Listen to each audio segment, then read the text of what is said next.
Well, hey guys, it's Dr. Drake 63 here. Thank you for joining me today. And today we're going to give you a real quick tutorial on how to sight in a new rifle scope. And specifically the method that I've been using for years. And the goal is always to get where you need to be at 100 within 5 shots. And my philosophy is this: the first shot is going to be at 25 yards, and I'll probably take 2 of them just because typically that first shot is coming out of a lube barrel. It's what's called a fouling shot.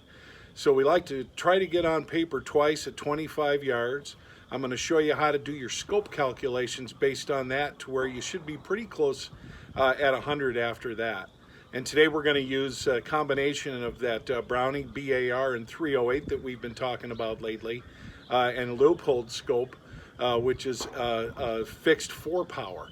So today, not looking to get, totally exact and all that stuff. It's a whitetail hunting season, but I want to get to where I know that I'm within an inch or so at 100 yards. And like I said, we're going to try to do that in about 5 shots. Now, the equipment's got to cooperate. Obviously, I got to do my part, but let's go ahead and get started.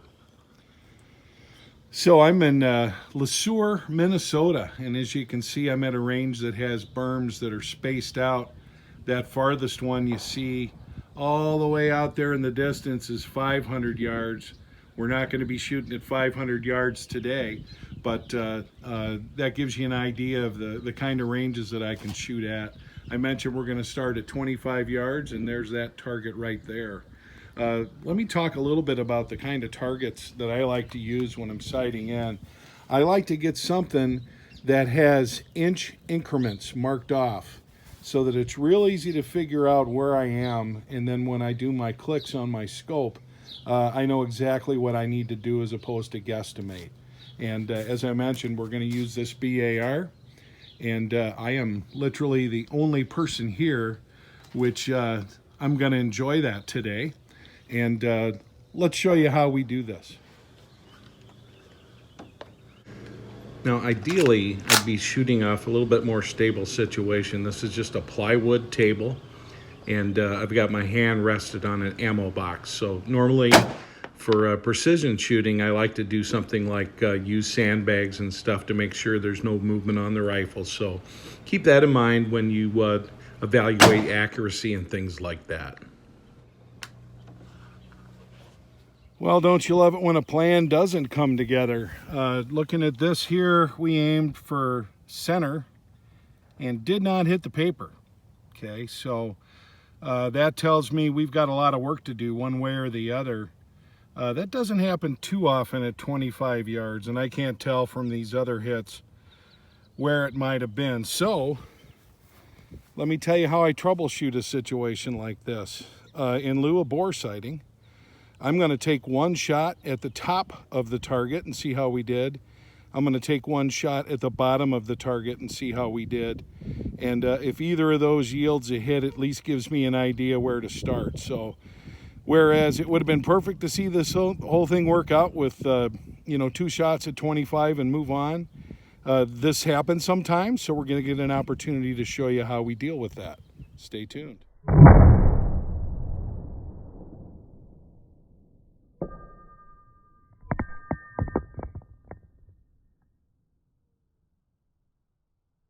With that third shot, my point of aim was right here, and this is where we hit.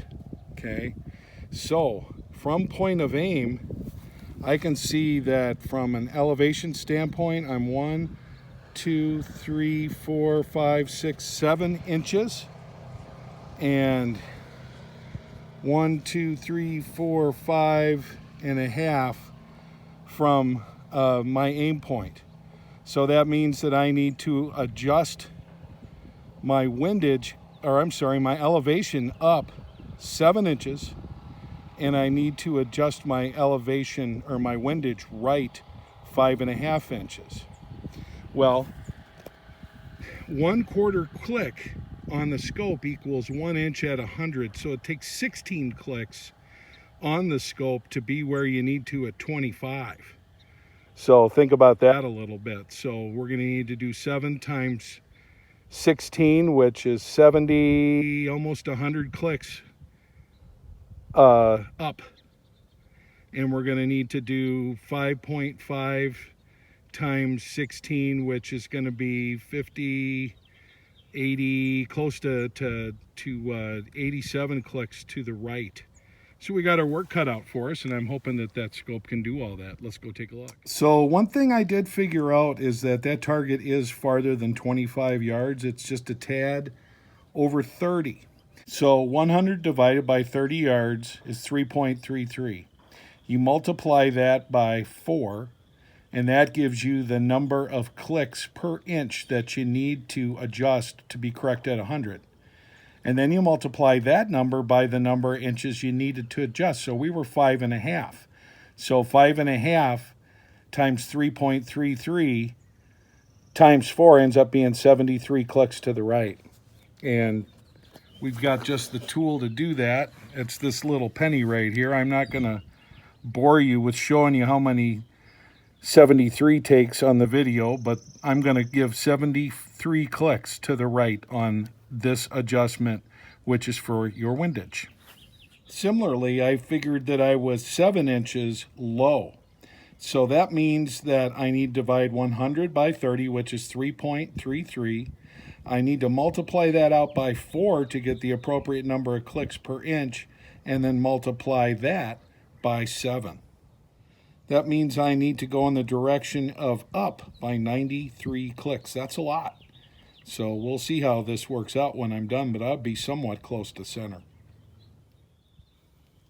So here's my group at 100 yards. I took 3 shots, and I'm not going to claim victory here in terms of, boy, isn't that a tight group or anything like that. Nowhere near it.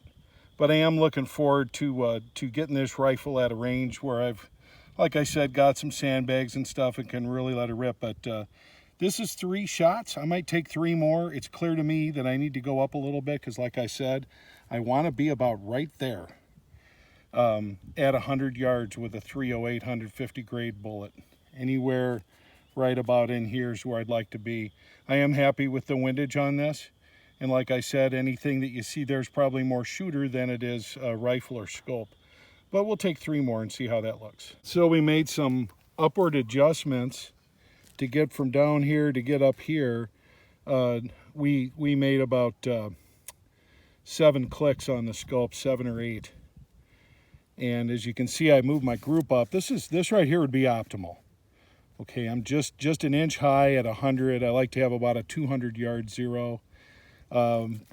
This is, I think, more shooter than I can talk about the rifle, but the barrel is heating up at this point, which happens on those hunting rifles. But this is set up to go. This is going to get anything at 100 to 200 yards, no problem. And it's more of an issue of finding ammo that this rifle likes, shooting it with a cold barrel, which if you've seen my past videos, I'm real big on. And, you know, to get the tightest groups, marksmanship type stuff, obviously, you need that kind of situation with sandbags or whatever. But very happy that we're able to get this tuned in. So I'll call this a pre-sighting. When I'm ready to zero in the fall, prior to deer season, I'll try out several kinds of ammo and try out that kind of scenario and see what the rifle likes the best. It might like 165 grain better, who knows? One thing I'd like to point out at this particular shooting range, I don't believe these ranges are exact. And even if they are, they're measured from a certain point on the shooting bench, and I'm probably not at it. So you saw what I'll call some guerrilla math where I had to compensate for differences. But clearly this target that you're looking at right here was not at 25 yards. And I had to basically pace it off, and that's not exact either. So whenever you can go to a range that has exact measured distances, you're much better off. But as you can see, I was able to figure it out and get things what I had referred to as pre-zeroed, and that was today's mission, and I will say mission accomplished. Hopefully you got something out of this video. This is how I zero in a rifle, and whether I had exact measurements or not, it all worked out. This is Dr. Drake 63 saying take care, be safe, be healthy.